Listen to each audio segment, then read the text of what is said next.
ద్వితీయోపదేశ కాండము 7వ అధ్యాయము 15వ వచనంలో, నీ యొద్ద యెహోవా నీ యొద్ద నుండి సర్వరోగమును తొలగించునని నాకు దేవుడు వాగ్దానం, ప్రవక్త గారి చేత నేను వాగ్దానం పొందుకున్న పోయిన సంవత్సరము.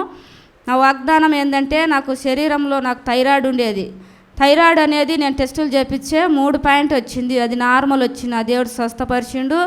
ఒకరోజు లైవ్లో ప్రార్థన చేస్తుంటే నా ప్రక్కటెముక ఎడమవైపు ప్రక్కటెముక నొప్పి ఉండేది కూర్చుంటే ఎక్కువ. ఆత్మీయ తండ్రి ప్రార్థనలో నాకు ఇంట్లో నుంచి లైవ్ చూస్తుంటే ప్రక్కటెముక నొప్పి నీకు బాగా అయింది, దేవుడు ఇప్పుడు ముట్టబోతున్నాడని నాకు చెప్పిండు. అప్పటి నుంచి ఆ నొప్పి బాగా అయిపోయింది. దేవునికి వందనాలు. నా శరీరంలో నాకు కిడ్నీలు పెయిన్ ఉండే, బాగా ఎక్కువ నొప్పులు ఉండే. నాకు కిడ్నీలు ఖరాబ్ అయినాయి దేవుడా అని నేను ఇంట్లో అందరికీ చెప్పిన, కిడ్నీలకు ఏదో ఉంది, నాకు నడుములు ఎక్కువ నొప్పింది, నాకు కిడ్నీలు ప్రాబ్లం ఉండయి, టెస్టులు చేయించుకోవాలని అనుకుంటూనే ఉన్నా ఇంట్లో.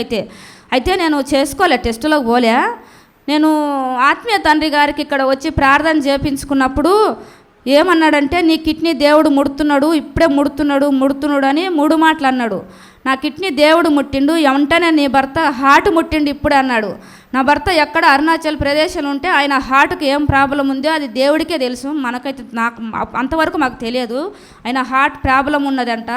దేవుడు స్వస్థపరిచి ఇద్దరికి ఒకేసారి నా కిడ్నీ నా భర్త హార్ట్ ముట్టిండు. దేవునికి వందనాలు. నాకు మేలు చేసిండు. నా కుటుంబం అంతా ఈ సంవత్సరం అంతా మంచి ఆరోగ్యం ఇచ్చిండు మా కుటుంబంలో. అందుకే నాకు వందనాలు. దేవునికే నా కృతజ్ఞతాస్తులు చెల్లించుకుంటున్నాను. అన్ని ఇబ్బందులలో అనారోగ్యాల నుంచి నన్ను కాపాడుతూ వచ్చిన దేవునికి మహిమ ఘనత చెల్లును గాక. మా కొరకు ప్రార్థన చేసిన ప్రాపర్టీ గారికి కూడా నిండు వందనాలు. ఈ సాక్ష్యం దేవుడు దీవించును గాక.